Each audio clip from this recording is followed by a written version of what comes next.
खट्टर की नालायक सरकार ने खोड़ी गांव में 10,000 लोगों को बेघर किया था। सुप्रीम कोर्ट के आदेश की आड़ में खोड़ी गांव के 10,000 गरीबों के घर उस वक्त तोड़े गए।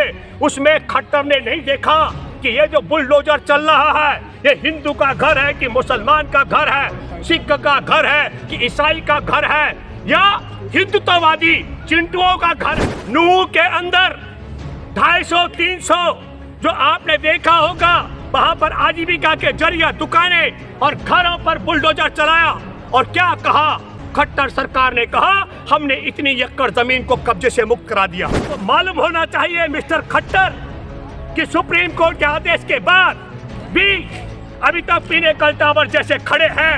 उनको तोड़ने की तुम्हारा ना तो बुलडोजर काम कर रहा है ना तुम्हारी हैसियत काम कर रही है। मुख्य न्यायाधीश से कि खट्टर पर एक एक ढांचे को एक एक घर को गिराने का हर जाना जुर्माना वसूला जाना चाहिए। देश में नफरत फैलाने वाले चिंटुओं भारत छोड़ो। देश में संविधान का अपमान करने वाले देश के गद्दारों भारत छोड़ो। देश के संविधान का, महिलाओं का, भाईचारे का, देश की एकता का और देश के तमाम इंसानियत का अपमान करने वाले भारत छोड़ो, हिंसा करने वाले भारत छोड़ो। और मैं सैल्यूट करता हूं इस मौके पर उन तमाम जाट नेताओं को, उन तमाम गुर्जर नेताओं को, उन तमाम यादव नेताओं को जिन्होंने दावा किया। जाट नेताओं ने कहा हमारा बीच नफरत फैलाने वालों के साथ नहीं था। जिन्होंने गुर्जर नेताओं ने ऐलान किया कि हमारा बीच नफरत फैलाने वालों के साथ नहीं था। यादव समुदाय ने भी कहा कि हमारा बीच नफरत फैलाने वालों के साथ नहीं था। मैं उन सबको सैल्यूट करता हूं और मैं आज आपको बताना चाहता हूं इस कथनी और करनी को आपको समझना पड़ेगा। एक महत्वपूर्ण जानकारी जून 2020 का मैं जिक्र कर रहा हूं, जब पूरा देश ताले में बंद था तब सुप्रीम कोर्ट ने वन्य भूमि पर जो निर्माण हो रखे हैं उनको ढाने का आदेश दिया था। आप सबको मालूम होगा जून 2020 का जिक्र कर रहा हूं, जब कोरोना के मामलों में 15,000 लोगों की जान चली गई थी और देश में 5 लाख का आंकड़ा छू चुका था। तब खट्टर की नालायक सरकार ने खोड़ी गांव में 10,000 लोगों को बेघर किया था और उसी खोड़ी गांव के अंदर आज पिनेकल टावर, वेदांता का टावर और बहुत बड़ी संख्या में वहाँ होटल और तमाम बड़े बड़े क्या कहता हूँ सोसाइटियों के मकान खड़े हैं। उन पर बुलडोजर नहीं चलाया जा रहा है, जिसके संदर्भ में जुलाई 2021 में और 22 अक्टूबर 2021 में सुप्रीम कोर्ट बार बार फटकार लगा चुका है। ये आपको सोचना पड़ेगा कि सुप्रीम कोर्ट के आदेश की आड़ में खोड़ी गांव के 10,000 गरीबों के घर उस वक्त तोड़े गए। उसमें खट्टर ने नहीं देखा कि ये जो बुलडोजर चल रहा है ये हिंदू का घर है कि मुसलमान का घर है, सिख का घर है कि ईसाई का घर है या हिंदुत्ववादी चिंटुओं का घर है, क्योंकि खोड़ी कॉलोनी में भी हिंदुओं के अलावा हिंदुत्ववादी भी लोग थे। अब आपको कल्पना करनी पड़ेगी जब पिनेकल टावर जैसे बड़ी बिल्डिंगों को गिराने का आता है तो काम नहीं होता है और दूसरी तरफ गरीबों के 10,000 घर गिराए जाते हैं। और आज वही नूह के अंदर 250-300 जो आपने देखा होगा वहां पर आजीविका के जरिए दुकानें और घरों पर बुलडोजर चलाया और क्या कहा खट्टर सरकार ने कहा हमने इतनी एकड़ जमीन को कब्जे से मुक्त करा दिया।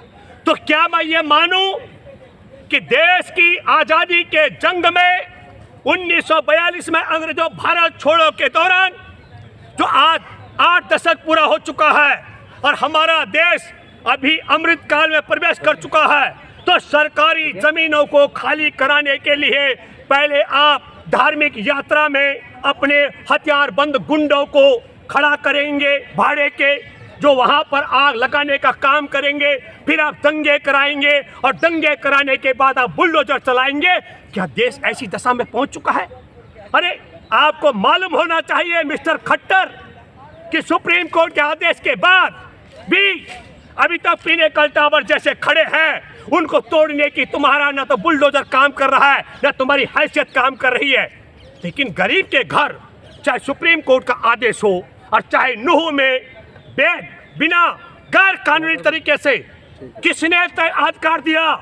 मैं तो अपील करता हूं हरियाणा चंडीगढ़ हाई कोर्ट के मुख्य न्यायाधीश से कि खट्टर पर एक एक ढांचे को एक एक घर को गिराने का हर जाना जुर्माना वसूला जाना चाहिए। अभी तय नहीं हुआ कौन दोषी और कौन दोषी नहीं है, लेकिन इसमें भी महत्वपूर्ण सवाल जो सबसे बड़ा मेरे आज की तारीख में आज निश्चित तौर पर देश के अंदर सबसे बड़ी अपील वहां पर मैं आप सब लोगों से अपील करता हूं। कई महिलाएं भी बढ़ चढ़ करके हिस्सा ले रहे हैं। योगिता जी वहां गई हैं, उन्होंने 75 साल के एक वृद्ध की जिसकी दुकानें जलाई गई, कंबल जलाए गए। मैं योगिता जी को सैल्यूट करता हूं और देशवासियों से अपील करता हूं कि योगिता जी के साथ में देश के तमाम करोड़ों माँ बहनों को एकजुट होना चाहिए।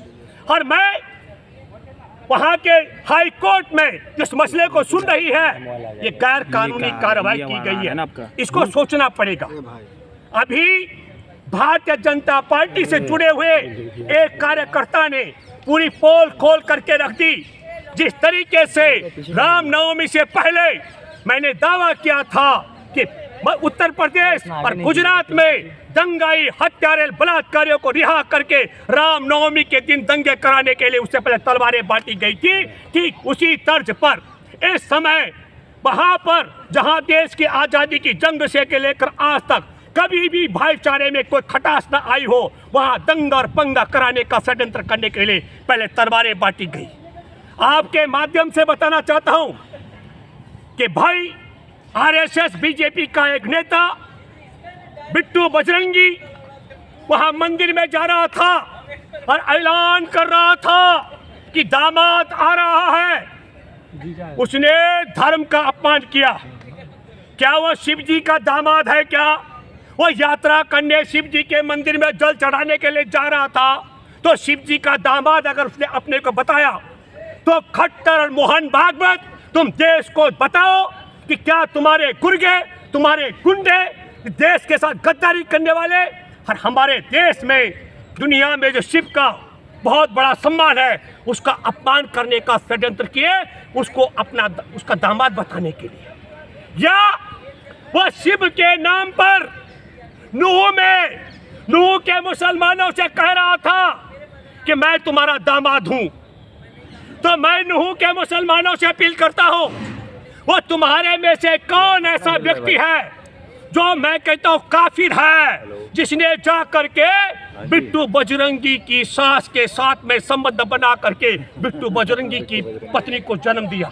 उसका भी खुलासा होना चाहिए, क्योंकि इस्लाम के मुताबिक जो व्यक्ति चरित्र का कमजोर होता है उसे काफिर कहा जाता है। और बिट्टू बजरंगी को भी बताना चाहिए कि नूह में वह कौन सा मुसलमान है जिसके साथ में बिट्टू बजरंगी की सास ने संबंध बना करके और उसकी पत्नी को जन्म दिया है।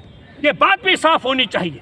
दो ही बातें हो सकती हैं, एक वह शिव जी के मंदिर में जा रहा था, शिव जी के परिवार को बता रहा होगा कि मैं तुम्हारा दामाद हूँ, मैं आ रहा हूँ, मेरे स्वागत की तैयारी करो। और दूसरा हो सकता है कि उसने कहा होगा, वहाँ मुसलमानों की आबादी है, मुसलमानों से कहा होगा कि मैं अपने ससुराल आ रहा हूँ। तो मुसलमानों में भी मैं उस मुसलमान को अपील करता हूँ जिसके जिस्मानी संबंध रहे हो उसकी सास के साथ और उसने इसकी पत्नी को जन्म दिया हो, उसका भी खुलासा होना चाहिए। और तब ऐसे में अगर बिट्टू बजरंगी अपने ससुर को मिलने जाए और बिट्टू बजरंगी का जो ससुर रहा हो तथा कथित वो मुसलमान जिसने उसकी पत्नी को जन्म दिया हो या जन्म देने में जिसकी भूमिका रही हो, तो ये दामाद और ससुर का मामला है, इसमें दंगा और पंगा किस बात का?